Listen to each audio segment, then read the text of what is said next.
시청자 여러분 안녕하십니까? 헬로티비 뉴스입니다. 첫 소식입니다. 인천시가 오는 7월부터 지하도상가 재임대 임차인을 대상으로 계약 해지에 나서기로 했는데요. 하지만 임차인들의 반발이 거세지고 있습니다. 네, 현재 이 같은 상황이 인천시가 불법을 조장한 것이라며 인천시의 책임을 요구하고 있습니다. 송효창 기자입니다. 임차인들이 요구하는 것은 재산권을 되찾는 것입니다. 임차인들은 인천시가 조례까지 만들어 공유재산을 개인재산으로 활용할 수 있게 했다고 주장하고 있습니다. 특히 인천시가 직접 나서 양도 양수는 물론 재임대까지 허용해 실질적으로 재산권 행사를 할 수 있게 해놓고 이제 와서 불법이라며 개인재산을 빼앗고 있다는 것. 양도 양수 전대를 할 수 없게끔 했으면 지금 이런 피해는 전혀 없을 거라고 생각합니다. 그래서 근본적인 기책 사유는 이제 이렇게 인천시에 있기 때문에 인천시가 사실 나서가지고 이것을 우리를 보여주는 게 맞습니다. 지난 2019년 인천시는 전국 8개 지자체의 지하도 상가 운영 현황을 공개했습니다. 자료를 보면 인천시는 15개 상가, 3,579개 점포에 대해 양도 양수는 물론 전대까지 허용하고 있습니다. 또한 지하도 상가 리모델링 비용을 낼 경우 최장 20년간 유상 사용할 수 있게 했습니다. 다시 리모델링할 경우 기간을 다시 연장하는 등 결국 재산권을 행사할 수 있도록 한 것. 반면 서울과 부산, 대전과 대구, 진주와 광주, 성남 등 나머지 7개 지자체는 일부 양도 양수에 대해 허용했지만 전대, 즉 재임대는 불허했습니다. 또한 임차인 선정 역시 인천시가 종전 계약자를 선정한 것과 달리 일방경쟁 입찰로 결정하고 있습니다. 사용기간도 5년에서 최대 10년이 전부입니다. 임차인들은 인천시가 지난 2002년 조례를 만들어 불법을 조장했고 이제 와서 불법이라며 임차인들을 내몰고 있는 것은 명백한 사기라고 못 박았습니다. 직무유기도 사기죄라는 거죠. 알고도 나중에 이게 많은 사람들이 피해 볼 건지도 알면서도 가만히 있었다는 거죠. 그러니까 이것은 사기라는 거죠. 그 피해는 온전히 이렇게 임차인만 감당해서는 안 된다는 거죠. 특히 최근 내놓은 임전차인 보호 대책에도 임차인은 빠진 대책이라며 반발하고 있습니다. 현재 임차인들로 구성된 비상대책위원회는 재산을 되찾기 위해 인천시 의회와 논의를 이어가고 있는 한편 민사소송을 진행하고 있습니다. 또한 청와대와 감사원, 행정안전부 등을 상대로 집단행동도 진행하겠다는 계획입니다. 6개월여 앞으로 다가온 재임대 계약 해지. 인천시의 실질적 대책이 나오지 않는 한 임차인들의 반발은 더욱 거세질 것으로 보입니다. 헬로티비 뉴스 송유창입니다. 부천 만화영상 산업융합특구에 들어서는 청년 예술인 주택의 입주자 모집 공고가 지난해 말 처음 공개됐습니다. 네, 모집은 언제부터 어떻게 이루어지고 또 입주하기 위해서는 어떤 자격들을 갖춰야 하는지 이정화 기자가 정리했습니다. 부천 청년 예술인 주택, 이른바 부천 영상행복주택의 공사 현장입니다. 부천 상동의 영상문화산업단지 내 들어서는 전체 850세대 임대아파트로 지하 3층, 지상 25층 2개 동입니다. 부천시와 한국토지주택공사가 공동 추진했습니다. 전용 면적은 16제곱미터부터 44제곱미터까지 모두 5가지로 70가구 대상의 소형 평형이 주를 이룹니다. 임대료는 한 달 10만 원대부터 시작해 상대적으로 저렴한 편입니다. 지하철 7호선역에 있는 초역세권이기 때문에 도보로 5분 내에 접근할 수 있고 또 서울 같은 데도 주요 지역에 한 30분에 도달할 수 있는 자리에 있기 때문에 다른 지역과 다르게 경쟁률이 저희는 높을 것으로 기대를 하고 있습니다. 신청 자격은 만 19살 이상, 만 39살 이하의 무주택자로 소득자산 등 입주 기준 요건을 충족한 문화산업 종사자가 대상입니다. 문화산업 종사자에는 콘텐츠 산업이나 전문 예술법인 종사자, 예술인 복지법이 정한 등록 예술인을 비롯해 넓은 범위에서 대학 전공자 등 예비문화 산업 종사자까지도 포함됩니다. 주택 인근에는 올해 문을 여는 웹툰 융합센터와 한국만화영상진흥원이 바로 인접해 있는 게 특징입니다. 만화, 영화, 애니메이션 이런 사업들을 한 30년 가까이 육성해 왔고 또 한국만화영상진흥원, 또 경기콘텐츠진흥원 그리고 관련 기업들이 많이 입주해 있기 때문에 그런 인프라가 많이 갖춰진 것이고요. 다음 달 초 입주 희망자에 대한 온라인과 현장 접수가 열리는 부천 영상행복주택은 오는 8월 당첨자 발표와 계약을 거쳐 올해 말 입주를 시작합니다. 헬로티비 뉴스 이정합니다. 다음 소식입니다. 계양구가 민선 8기 임기 동안 일자리 42,505개를 창출하겠다는 계획을 내놨습니다. 계양구는 이 같은 내용을 담은 민선 8기 계양구 일자리 대책 종합계획을 발표했는데요. 2026년까지 4년간 일자리 42,500여 개를 창출하기 위해 예산 1,691억 원을 투입할 예정입니다. 이를 위해 대규모 산업벨트 조성으로 경쟁력 있는 일자리를 창출하고 대상별 맞춤형 일자리 지원과 지역 특화 일자리 사회적 경제 육성 지원, 현장 중심 취업 지원 서비스 강화와 일자리 인프라 협력 네트워크 구축 등 5대 핵심 전략을 추진하기로 했는데요. 올해 1,400여 개와 2024년 1,500여 개, 2025년엔 1,600여 개, 2026년에 1,700여 개 등 순차적으로 일자리 창출 목표를 달성한다는 계획입니다. 인천이 국내 6개 광역시 중 유일하게 오는 2034년까지 인구가 증가할 것으로 전망됐습니다. 인천시가 공개한 2020년에서 2024년 인천 군 구별 장래 인구 추계를 보면 2020년 기준 295만 명인 인천의 총 인구는 오는 2034년에 297만 명까지 소폭 증가할 것으로 예측됐는데요. 이후 감소세로 전환돼 2040년에는 295만 명으로 줄어들 것으로 전망됐습니다. 지역별로는 부평구와 계양구, 남동구와 미추홀구, 동구 등 5개 지역은 인구가 감소할 것으로 예상된 가운데 나머지 5개 지역은 현재보다 증가할 것으로 예측됐습니다. 인천의 65세 이상 고령 인구는 2020년 39만 8천 명에서 2040년엔 98만 명으로 늘어나고 2027년 65세 이상 인구가 총 인구에서 20% 이상을 차지하는 초고령 사회에 진입할 것으로 예상됐습니다.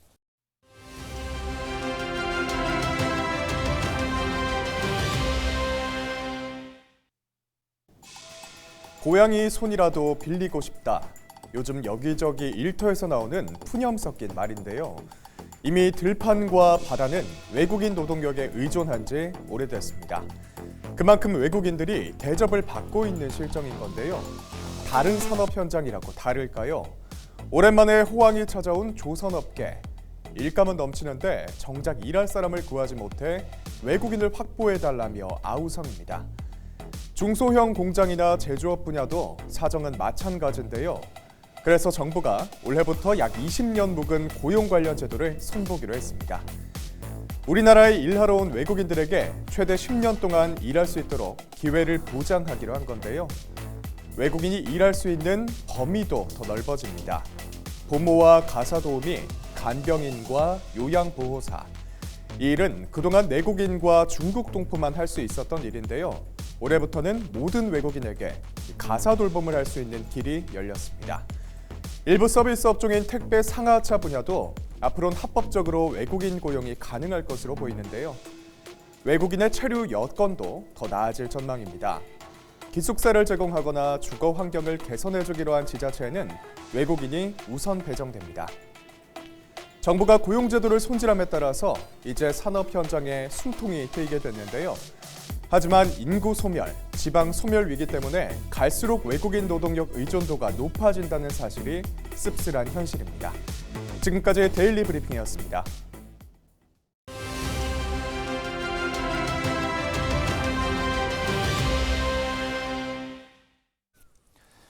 중국과 미국에서 코로나19 신종 변이가 잇따라 퍼지면서 국내 유입에 대한 우려가 커지고 있는 상황인데요. 네, KMI 한국의학연구소 신상엽 상임연구위원 전화 연결돼 있습니다.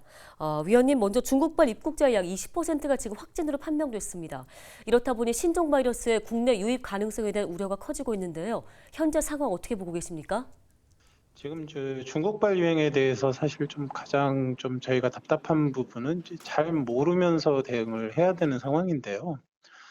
일단 지금 중국발 유행에 대해서 1차적인 대응 목표는 코로나19 확진자 유입을 막는 거고, 2차적인 대응 목표는 중국발 새로운 변이 유입을 초기에 인지하고 대응을 하는 건데요.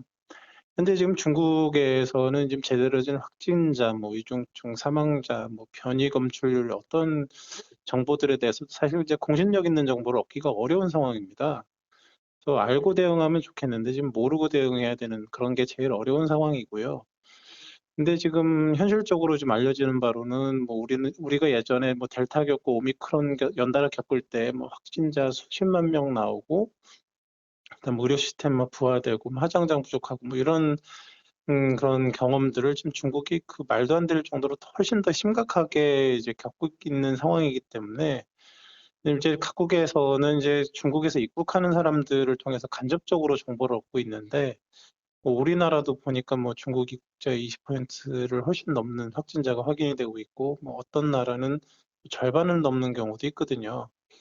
그래서 어쩔 수 없이 이제 검역 관리를 강화하지 않으면 이제 수많은 확진자가 매일매일 들어올 수밖에 없어서 방역이 부담이 될 수밖에 없기 때문에 이제 그런 부분들을 이제 해야 될 것 같고요. 또 하나는 과거 어떤 나라에서든지 지금 잘 통제되지 않는 대규모 유행 후에 항상 그리스 알파벳이 바뀌는 그런 변이가 등장을 했거든요.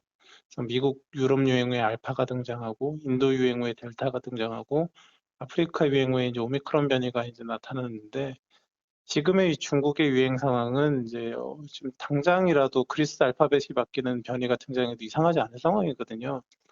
그래서 이제 확진자의 국내 유입을 막는 것도 중요하지만 지금 방역 당국에서는 중국발 확진자 전수에 대해서 전장 유전체 검사를 통해서 적극적인 변이 모니터링을 해서 대응을 하고 있는 그런 상황입니다. 네, 또 최근 미국에서 맹위를 떨치고 있는 XBB 1.5 변이에 대한 위험성도 커지고 있는 상황인 거죠? 지금 최근까지 이렇게 좀 큰 흐름으로 보면 전 세계적으로 미국이나 유럽은 BQ1.1이라는 변이가 유행을 했고요. 인도나 동남아는 이제 BA2.75를 거쳐서 뭐 BN1이나 XBB 같은 변이가 유행을 했고, 중국은 이제 BA5나 이제 BF7이 지금 유행을 하고 있는 상황이거든요. 그런데 지금 이제 미국이 이제 BQ1.1이 우세종이 된 지 불과 한두 달도 안 돼서 XBB 1.5가 12월에 등장을 해서 지난 12월 마지막 주에 그 비율이 40%를 넘었습니다. 그러니까 그 엄청난 속도로 지금 그 확산을 하고 있는데 이 지금 미국에서 유행하는 XBB 1.5가 현존하는 변이 중에서 전파력이 가장 강하고 대부분의 항체 치료제를 무력화시킵니다. 지금 아직 뭐 그래도 연구 결과가 많지는 않은데 아직 그 우리가 맞고 있는 이가 백신이 어느 정도의 교차 면역으로 방어를 해내는 걸로 알려져 있어서 고령군의 경우는 이런 변이 대비를 위해서도 백신 접종이 매우 중요할 것 같습니다. 네, 국내에서는 실내 마스크 착용을 제외하고는 사실 방역 정책이 모두 완화됐는데 이 가운데 코로나19 1월 대유행 가능성에 대해서는 어떻게 전망하십니까? 지금 국내에 이제 코로나19 7차 유행은 이제 11월에 이제 6차 유행에 의한 자연 면역 감소로 이제 시작을 했고 12월 잠깐 정체된 듯 싶다가 BN1 같은 이제 기존 면역을 회피하는 변이가 유행을 하면서 감염 대상자 및 재감염률 이제 확대로 이제 지금 유행 전체가 이끌려 왔는데요. 근데 이제 12월 말이 되면서 이제 2달 정도 이제 유행이 지속되면서 이제 7차 유행에 대한 에 의해서 이제 자연 면역을 획득하신 분들이 늘어나고 또 유행 전파의 핵심 연령대였던 10대가 방학을 하면서 아마 유행의 단기 정점은 12월 말, 그러니까 지난주쯤에 찍은 것 같습니다. 근데 이제 위중증이나 사망은 이제 유행 정점 후에 2, 3주까지 계속 늘어나기 때문에 이제 이번 주, 다음 주는 위중증과 사망자 추이를 이제 관찰하면서 잘 관리를 해야 될 것 같고요.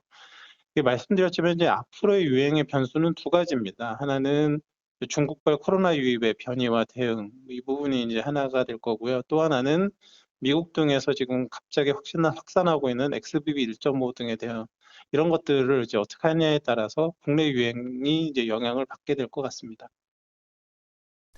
네, 알겠습니다. 도움 말씀 여기까지 듣겠습니다. KMI 한국의학연구소 신상엽 상임연구위원이었습니다.